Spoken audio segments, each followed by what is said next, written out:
6 Minute English. From BBC Learning English. Hello and welcome to 6 Minute English. I'm Alice. And I'm Neil. What do you think about autonomous cars, Alice? An autonomous or independent and driverless car is a vehicle that is capable of sensing its environment and navigating without human input. I think they're a great idea. And navigate means to find the way to get to a place. I'm not sure I would trust a computer to drive me. It might go wrong and crash into a wall. Maybe, but actually most car accidents involve an element of human error. And human error means the mistakes we make because we're human. For example, people who are behind the wheel while tired or drunk or distracted. Behind the wheel, in other words, in control of a car. Yes, I often see people talking on their mobile phones or texting instead of looking at the road. They're being irresponsible drivers, Neil. Driving is the subject of today's show. I have a question for you. On average, how many people around the world die each day from road accidents? Is it A, 300, B, 3,000 or C, 30,000? And I'm going to say B, 3,000. Well, we'll see if you're right or not later on in the show. Are you a petrol head, Neil? No, I'm not a petrol head, which is someone who loves cars and driving. But I know Eddie Jordan, a racing team owner, is. And what does he love about driving? He'll answer this question himself. Let's listen. When I get in a car, I feel a different person. I feel that I'm now in control. I can turn on the music or I can turn it off. I can do all sorts of different things that I feel good about. When I was flat out with the Jordan team, I did have a driver, and that was one, to be able to make calls and to be able to receive calls and to be able to work in the car, not because I didn't want to drive. And I always felt cheated that there was a driver there taking the pleasure that I should be having. So when I get in a car, it has to be a fun experience. Eddie Jordan there. And doing something flat out means at maximum capacity. Do you feel like a different person when you're driving, Alice? No. And, unlike Eddie Jordan, I'd love to have a driver or a driverless car for that matter. It gives you time to do other things, like getting some work done. I certainly wouldn't feel cheated of the pleasure of driving. I agree with Eddie Jordan. I would feel a bit cheated. And I have to admit, I'm a bit of a backseat driver. I sit in the passenger seat and give the driver unwanted advice. Well, just think, Neil. In a driverless car, you wouldn't need to give the computer advice because it would be making the right decisions to get you to your destination safely. But can you override the computer, if you felt that it was making bad decisions? Override in this context means to stop an automatic action by taking control yourself. Airline pilots do that, don't they? They fly on autopilot for most of the journey, but override it in order to take control of the plane for takeoff and landing. I would feel happier if I could take back control of an automated car if I wanted to. Well, let's listen now to Brian Fung, a technology reporter, who's experienced what it is to be in a driverless car that has no steering wheels, no brake pedals, no emergency brake, no gear shifter. Google is developing a car in which everything will be self-contained. Well, the biggest thing you notice right off the bat is that the car accelerates a little bit more aggressively than a regular car might, and it brakes a little bit more aggressively than a regular car might. But other than that, it takes about 10 seconds for you to get pretty comfortable, and the car knew how to stop for red lights. It knew how to run through yellow lights. It could detect pedestrians and navigate its way around parked cars. All in all, it felt very similar to a regular car driving experience, and I think that's one of the most surprising and exciting things about it, is just how mundane it was. Brian Fung says he noticed right off the bat that the Google car accelerated and braked more aggressively than a regular car, and right off the bat means immediately. But he also says it took him only 10 seconds to get used to it and feel comfortable, as the car navigated appropriately and responded to different traffic situations, including pedestrians and parked cars. Well, that all sounds very nice, but I think I'd still prefer to be in the driving seat. And that means in control of a situation. You can take the driverless car and do your work, Alice. Well, the future is likely to be all about automated transport. Planes, trains, buses and cars. And you simply won't have a choice, Neil. Maybe you'll be allowed to hire a car you can drive yourself, just for fun. Maybe. But I like the idea of a future with safe driverless roads. I still need some convincing. And that brings us back to today's quiz question. Can you tell us the answer now, please, Alice? Of course I can. I asked, on average, around how many people around the world die each day from road accidents? Is it A, 300, B, 3,000, or C, 30,000? And I said 3,000. And unfortunately, Neil, that's right. Nearly 1.3 million people die in road crashes each year. On average, 3,287 deaths a day. That's according to annual global road crash statistics. Now, here are the words we learned today. Autonomous. Navigate. Human error. Behind the wheel. Petrol head. Flat out. Backseat driver. Override. Right off the bat. In the driving seat. And that's the end of today's 6-Minute English. Don't forget to join us again soon. Goodbye. Bye. 6-Minute English. From BBC Learning English.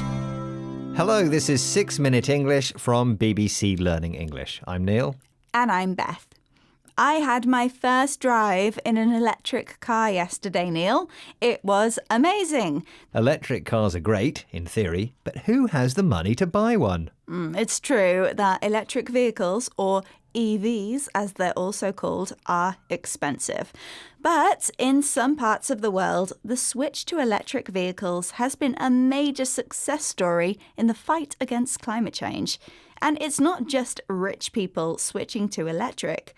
In India, poorer workers are embracing it too. Yes, in India, it's the drivers of small vehicles like motorbikes, mopeds, scooters and rickshaws, known as 2- and 3-wheelers, who dominate the road. And now, over half of these are electric.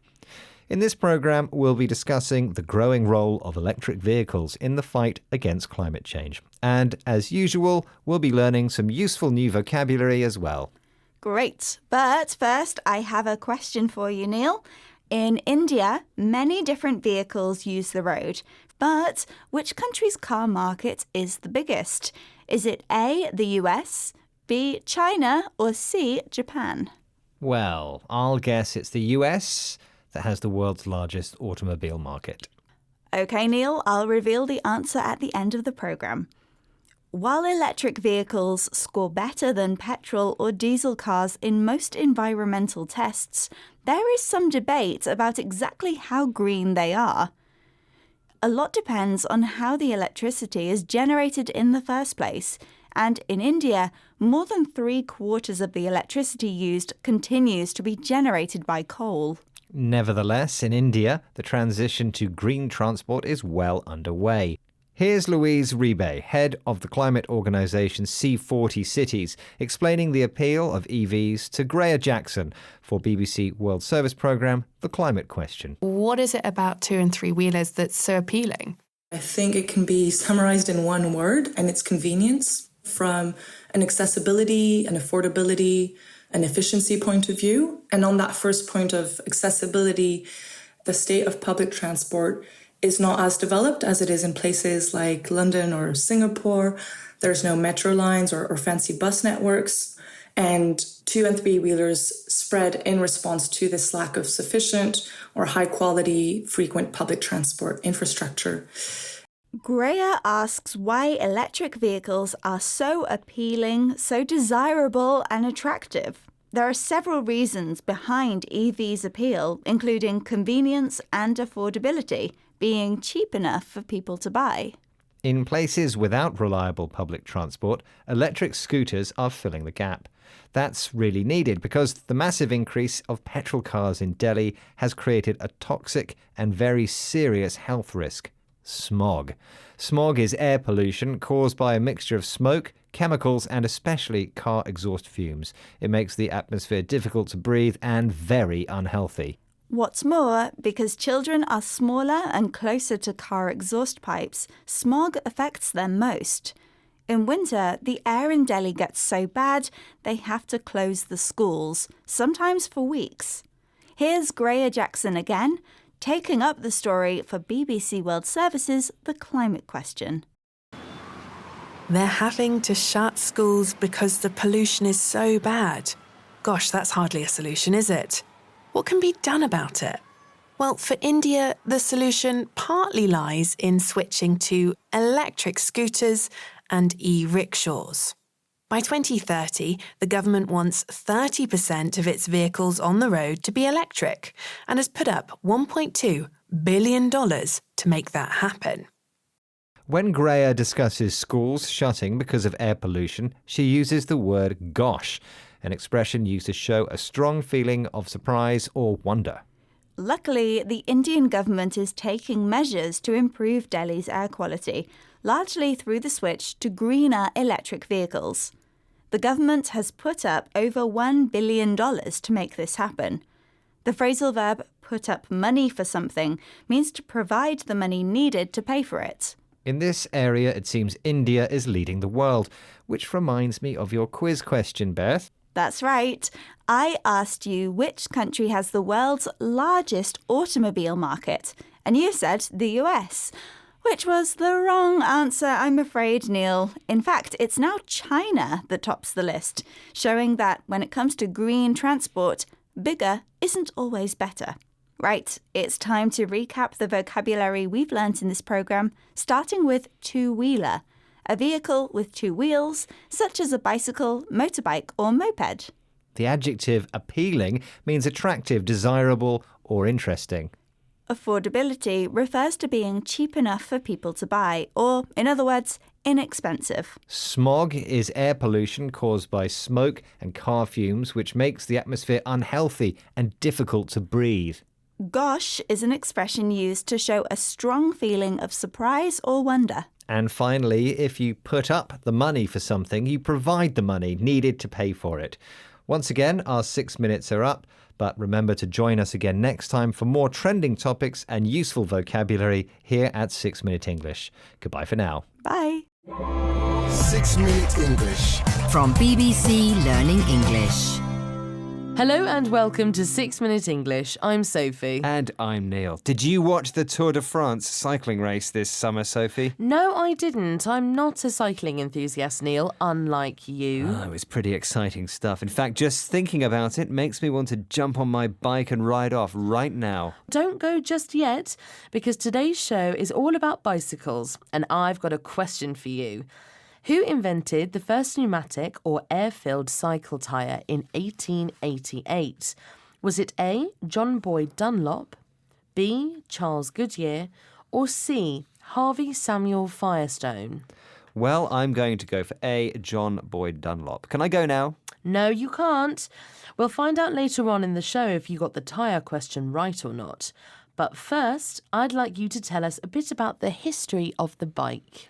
If you insist. Well, before the modern bike was invented in 1885, people rode bone shakers, high wheelers, and even tricycles.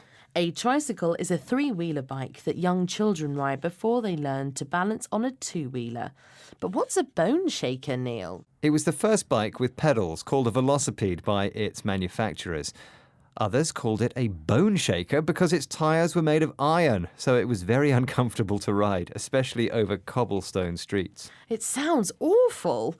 Now, moving on, bicycles started out as an expensive toy for the middle classes, but when manufacturing costs dropped, they became a vehicle for social change. By the late 19th century, bikes had become affordable for a large proportion of the population, and the technology had moved on, so they weren't so dangerous, also uncomfortable to ride. And for the first time in history, people had the freedom to travel where they wanted, when they wanted, including women. Let's hear more about women and cycling from Robert Penn, UK author and lifelong cyclist.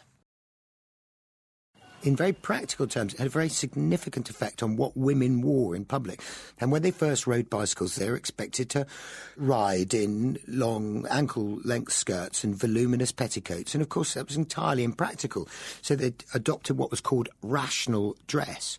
And rational dress was a better-fitting jacket and pantaloon trousers which are cinched below the knee, which meant that nothing got caught in the chain. And at first, there was massive public outrage. There were court cases about whether or not women were allowed to be served in pubs wearing this sort of dress. So, women in the 19th century typically wore long skirts and voluminous or large petticoats. A petticoat is a piece of clothing worn under a dress or skirt. But what does rational dress mean exactly, Sophie? Rational here means logical. It wasn't logical to wear ankle-length skirts with voluminous petticoats on a bike, so women started wearing pantaloon trousers. Pantaloon trousers were baggy, though they were cinched or gathered in below the knee so they wouldn't catch in the bicycle chain. But pantaloons for women still caused outrage, or shock and anger, because although they were baggy, they were still trousers, and they didn't go down to the ankle. So, bikes played a part in women's struggle for emancipation, or freedom. But let's listen now to Robert Penn, who claims that it also played a role in our evolutionary history. It definitely shored up the gene pool in countries like Britain because it meant that people could go further than they ever had before in order to find a partner for life and to mate. And so what started as a really faddish leisure pursuit, within a decade of 1885, the bicycle became the most popular form of transport on the planet, and it has been ever since. What does shore up mean, Sophie? It means support.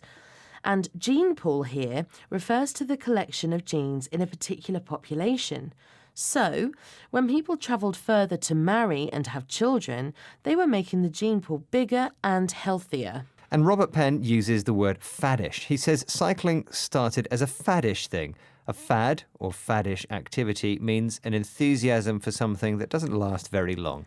But your enthusiasm for cycling is not a fad. No, it isn't. Do you think lycra wearing is a fad and we'll all go back to wearing pantaloons in the future, Sophie? No? Not a good look. OK, maybe it's time for the answer to today's quiz question.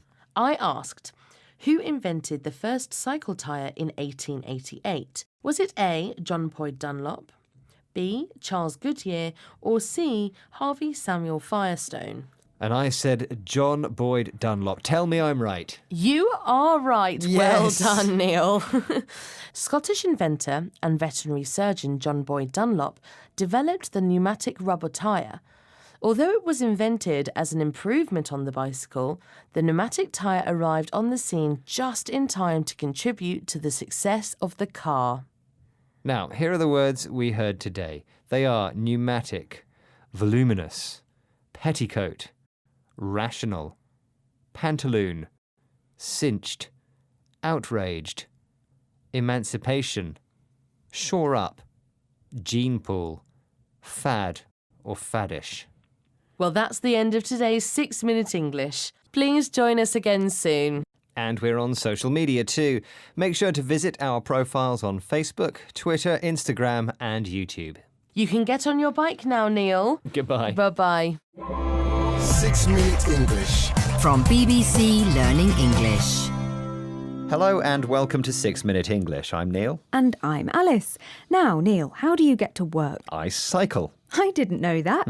Somehow I hadn't imagined you as a cyclist. And where's all your bike gear? Well, I sneak in the morning, have a shower and get changed. That's my bike in the corner over there. Oh, you've got a fold-away bike, which means it folds up so it's easy to carry or put away.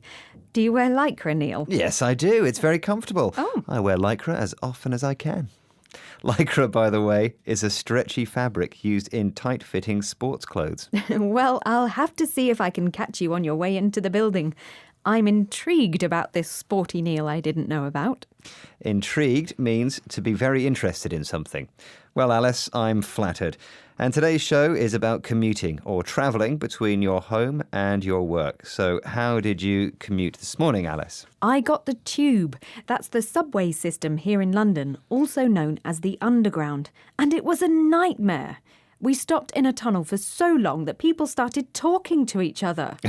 And for those of you who aren't Londoners, that's unusual. Do you ever talk to people on the train? No, people think you're crazy if you talk to strangers. Well, maybe now's a good time to talk about today's quiz question, Alice.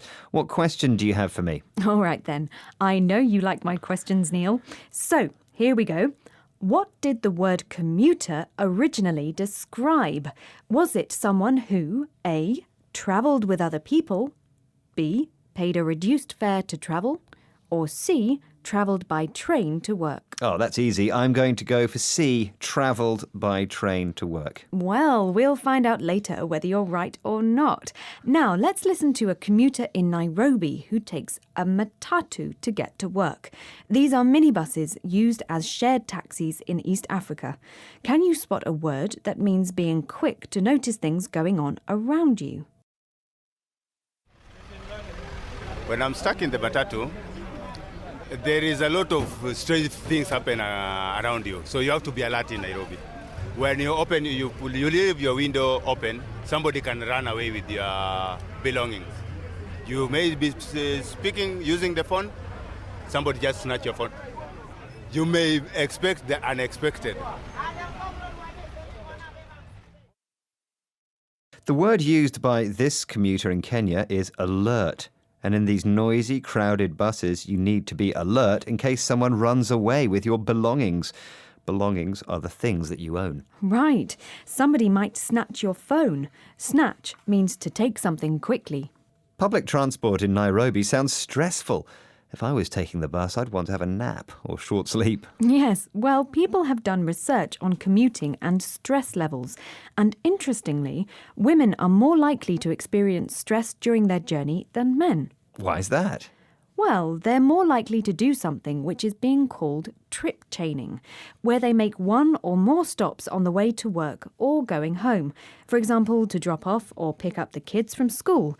And this makes it more likely that something will go wrong with their journey. Even if you aren't trip chaining, it's no fun being stuck in a traffic jam. That's a large number of vehicles close together, moving slowly, or being packed into a crowded train like sardines. Let's face it, travelling by car or by public transport can be really miserable. Yes. Packed in like sardines describes people standing so close together that they can't move, like fish in a can. So, let's hear how longer commutes can affect your health from US researcher Christine Heiner. My study found that adults who commuted longer distances from home to work were less physically active, less physically fit, weighed more, and had higher blood pressure than those people who had shorter commutes. The American researcher must be talking about commuters who aren't engaged in active travel, mustn't she? Because if you cycle a longer distance, then you're being more physically active. I think you're right for once, Neil. Yeah. And I better start going to the gym more. I don't like the sound of high blood pressure. Why don't you hop on your bike, Alice? Then we can both wear lycra to work. That's a fantastic idea, Neil. Moving on. Here's the answer to today's quiz question. I asked, what did the word commuter originally describe? Was it someone who, A, travelled with other people, B, paid a reduced fare to travel, or C, travelled by train to work? And I said C, travelled by train to work. It must be right. And you are wrong, I'm afraid, Neil. It's B, someone who paid a reduced fare to travel. The Oxford Dictionary says the word commute comes from Latin commutare, from com, altogether, plus mutare, to change. The word was used in the US in the 1840s when people paid a reduced or commuted fare to travel by rail from the suburbs into the city. OK, can you tell us the words we heard today again, Alice? Oh, of course I can. Here they are. Fold-away bike. Lycra. Intrigued. Commuting. The tube. Alert. Belongings. Snatch. Nap. Traffic jam. Packed in like sardines. Commuted. Well, that's the end of today's journey with 6 Minute English. Please do join us again soon. Goodbye. Bye. 6 Minute English. From BBC Learning English. Hello and welcome to 6 Minute English. I'm Finn. And I'm Neil. Hello. Today, we're talking about one of the latest forms of transport on two wheels. Yes, we're not talking about bicycles here. No, we are talking about a self-balancing transport device. What a complicated name. Now, a device is an object which has been created for a particular purpose. But yes, you need to balance on this device, which means you need to stand on it and not fall over. Well, this device has other names as well. It's called a rideable because you ride on it like you ride on a bicycle. Or you can call it a self-balancing scooter, or others call it a hoverboard. That's perhaps because it looks like a skateboard, but it's a bit different, isn't it? Yes, it is. It is a bit different, and we'll be finding out more about hoverboards in a moment. But first, it's time for our quiz question. I'm going to make a statement, and I want you to tell me, Finn, if it's true or false, okay? Okay. Here in the UK, it's illegal to ride a hoverboard on the pavement. Is that true or false, Finn? What do you think? Well, I've actually seen someone riding a hoverboard on the pavement, so I'll say it's false. I think it's legal to ride one on the pavement. Okay, then we'll see if you're right at the end of the programme. Okay, so Neil, have you ever tried riding on a hoverboard? No, I haven't, but I would like to give it a go. Yeah. It looks like a skateboard, but it is different. It moves differently, and it goes in a different direction. It goes sideways. Yes, and you know, the other big difference is that it is motorised. And when you change your balance, the wheels turn. So when you lean forwards, you move forwards, and when you lean back, you slow down and stop. And if you lean even further back, then you actually move backwards. Yeah, so it's hard to keep your balance. Like a skateboard, you need to practice to get good at this. And I'm no good at skateboards. And I think, you know, if you don't practice, you'll fall off the hoverboard lots of times. BBC reporter Emma Ailes has tried a hoverboard. Who else has tried one of these ridables? Listen to her report. So you may have seen in recent weeks celebrities like Justin Bieber and Lily Allen riding one of these. It's a self-balancing transportation device, or some people call them ridables. I've never had a go, but I'm going to integrate one into my life for the next couple of days and see how I get on. And that was the BBC reporter Emma Ailes. She said that she's going to integrate riding a hoverboard into her everyday life, and so perhaps she'll travel to the BBC on a hoverboard. Now, to integrate means to combine things to make them more efficient. Or maybe she'll go shopping on a hoverboard. Now, she talks about celebrities, famous people who are using hoverboards. Yeah, she mentioned two celebrities, singers, Lily Allen, who's British, and Justin Bieber. He's from Canada. So people are using hoverboards all over the world. Neil, you were telling me about a guy you saw last weekend. Yes, I was at a shopping centre and there were all these kids, teenagers, watching this guy using a hoverboard. Of course, they all wanted to try it. You could hear them shouting, "Can I have a go? Can I have a go? Can I have a go?" Now, to have a go means to try something. Yes. Now, what was our reporter's experience of using a hoverboard? How did she get on? Did she learn how to use it? Did she enjoy using it? So overall, this is really good fun, and I definitely recommend giving it a go. But there are some downsides. It's really heavy, it's illegal to use it on the pavement, and it's quite embarrassing being stared at. So are 2 wheels better than 2 legs? For me, probably not. So that was the BBC reporter, Emma, once again, and she tried to use the 2 wheels of the hoverboard to move around, but she said she prefers moving with her 2 legs. But she did say this about using a hoverboard. It's good fun, and she definitely recommends that people try it. They should give it a go. But she said there are also some downsides, some bad things. First, it's heavy. Yes, it's not very easy carrying a heavy hoverboard. Also, when she uses it, everyone looks at her and they don't stop looking.